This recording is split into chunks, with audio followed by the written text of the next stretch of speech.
G'day YouTube, how the heck are we doing? It is Foul Play here, back for the third match of this Pauper League. We won the die roll, hand's got no creatures, so unfortunately we have to mulligan here. This looking a lot better, we'll go ahead and keep and probably ditch the Utopia Sprawl because can't really put that on any of our lands right now at the minute. So we'll Grotto turn 1, Scry Trigger. It's a little bit slower with the Silhana Ledgewalker hand. In the context of our hand though, it doesn't matter a huge amount. I think we probably want mana because we have a good number of enchantments here. And turn 3 we'll probably want a Setessan Training plus another Aura. The great news is about playing like Crystal Grotto here. Our opponent will have no idea what we're on, so... looks like a burn deck. Alright, so if we can find our way towards Armadillo Cloak, that would be the most ideal. Wait a minute, we can't even...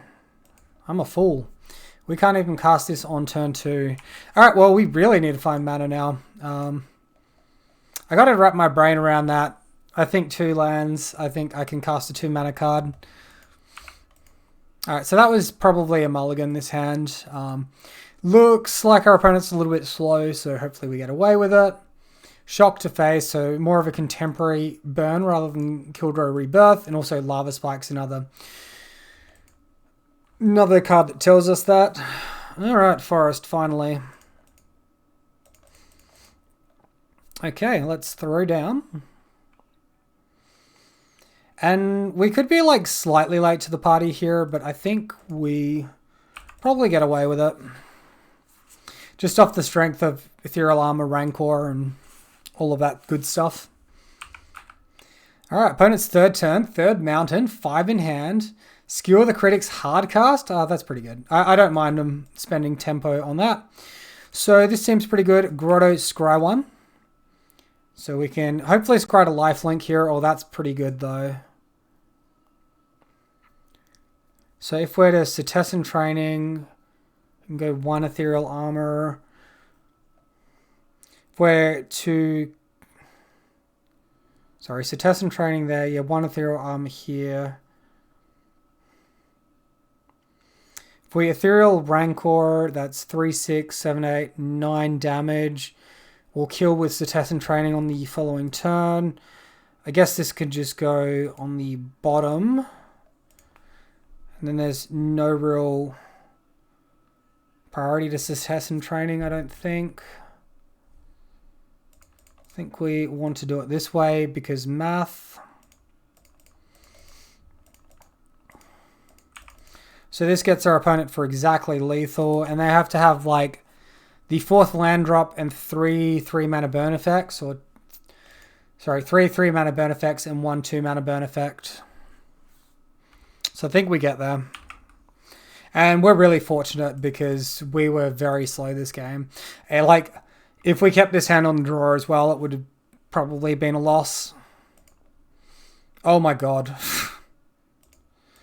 Oh, we could just draw the nuts. Like, GG. Alright, opponent concedes. So I'm not going to bother pulling up a deck list here, but the main sideboard card we have to worry about is in the Festivities. So 1 damage to all creatures each opponent controls. And the other one commonly played is Electricity, which can be overlaid to deal 1 damage to each creature you control. Or each creature you don't control, pardon me. A reminder as well, guys, if you do find this video entertaining or informative, please consider subscribing. So Crimson Acolyte's really good here because it gets around that effect, and usually I just take out Silhana Ledgewalker for Crimson Acolyte, and it's pretty good from there. Our opponent will probably have some number of creatures, so I'll bring in like 1 Ram through, taking out a Mask to just deal with a Monastery Swiftspear potentially. There's not a lot of sideboarding that needs to be done here. For the most part, it's a good matchup for us. This hand is a mulligan. Opponent keeps 7. This hand has no creature, but suddenly a good aura and land sweep. Classic. Alright, we'll keep this one that's somewhere in the middle. Probably Grotto bottom. Rancor bottom. And we'll turn 1 lead on Utopia Sprawl for white. And turn 2, we'll play Scout, Sentinel's Eyes, getting around that sweeper effect. If we draw a forest, I'll change my plan, but otherwise we'll stick with the plan. Opponent, 1 damage with Swift Spear. Alright, so no forest drawn, so we'll play as best as we can here to the conditions. One of round through is not too bad to find. Pretty good. It will give us a way to answer Swift Spear in future turns. Chain Lightning, sure thing. No, I cannot pay for Chain Lightning. Skewer to the face, attack for 3. Puts us to 10. So like 1 Swift Spear and suddenly they just look a lot scarier. Alright, well, it's not going to be an impressive turn 2 here. Another non-land card. But we will get to pass the turn. And next turn, if our opponent taps out, we'll be able to remove Swift Spear, and then we just need them to fog on burn spells. Alright, so opponent attacking in. Looks like they missed their land drop, and I mean, that's the sort of thing that we'll play to our advantage. Oh, no. Interesting. No combat damage burn stuff? Is this like a creature, or is this holding up burn spells instant speed to play around the fight mechanic? Wow, it looks like they're holding up instant speed. Yes, we said test and training to draw to A, life gain, and B, land drops. Alright, so we do find a forest. It's not going to help us this turn. But next turn with Ancestral Mask resolved, we'll be able to like block anything our opponent does, which will be pretty nice. So attacking in. Interesting. So they didn't cast any burn spells there. I think they were playing around a fight mechanic. And they're pretty far ahead. And we missed a land drop and like presumably couldn't Armadillo Cloak. So I think it's semi-reasonable. If we had Cloak in hand and drew the mana, we could have Armadillo Cloak attacked and gained life.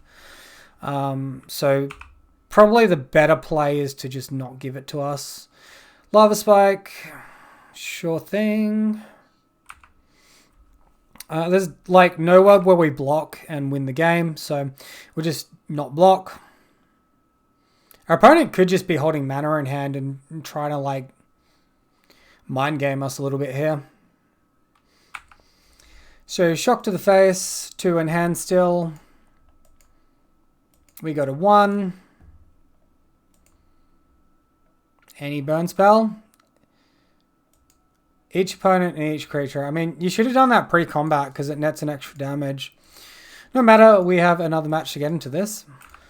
So going into sideboarding, I think we'll just leave it as it is and resubmit, getting back into it. Relic is possibly the only other consideration you could make here because it's quite possible that your opponent's going to have Lava Dart in this variant of the list. In which case, removing it from the graveyard could be helpful, but mostly I think we just want to concentrate on our thing and let them concentrate on theirs. I suppose another consideration would be potentially bring in Silhana Ledgewalker, and I might actually bring in 1 Ledgewalker. Okay, over the mask. Looks like we didn't get that 1 in time. I don't think it's a big deal. Hand is trash. Hand has no mana. It looks really good though.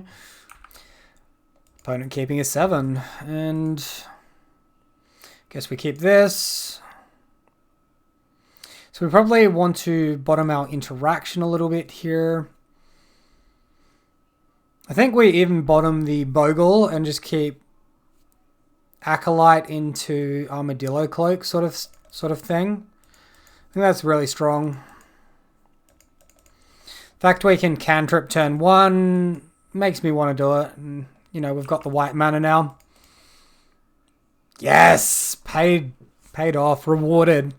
Let's go. Oh, Forgotten Cave in tapped. Alright, slow start from the opponent. I'm not unhappy to see that. Alright, so Acolyte pass. Alright, so opponent casts Martyr of Ashes. Reveal X cards from your hand, sacrifice it. Deals X damage to each creature without flying. I mean, again, this is fine. Our creature has protection from reds. If they combine this with like Flaring Pain, which reads damage can't be prevented, then it would kill our creature. Or if we were to block a red creature and then they Flaring Pain, our creature would die. So as it is, alright, so we brick a little bit here on mana. So let's go ahead and Setescent Training. Hopefully draw to a forest and then Braincraw attack. Not a forest. Alright, let's get in there for 2 points of damage. Again, opponent can't block. Pro red. And they're cracking back for 1 point of damage here. Oh, do they miss a land drop? If they do, they're ages away from enacting a Flaring Pain plan. Needle drop, yep, cool.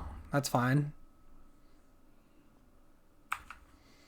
And then skewer the critics. So we're down to 12. I'll come on deck. You have got to be kidding me. Alright, let's... I'm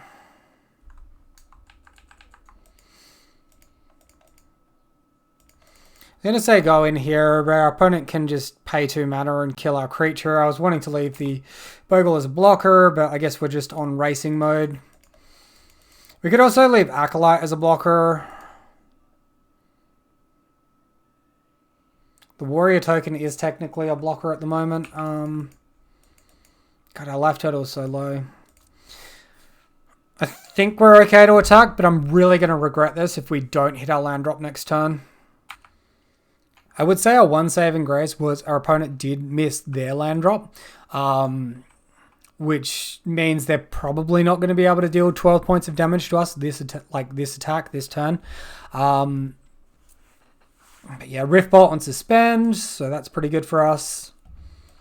And another Rift Bolt on suspend. All right, so scoop to cloak. I'll block. Hey, let's go. Let's get there. Anyone ever seen a burn player scoop before? And the opponent concedes. There we go. All right, so all in all, burn matchups are pretty good for us. So obviously it's pretty nice to have a good matchup. It's pretty nice to win the favorable matchups, and it was no different story here today. Thank you all so much for watching. I hope you enjoyed the video. If you did, be sure to let me know in the comment section down below. Till next time, have a wonderful day. I'll see you then.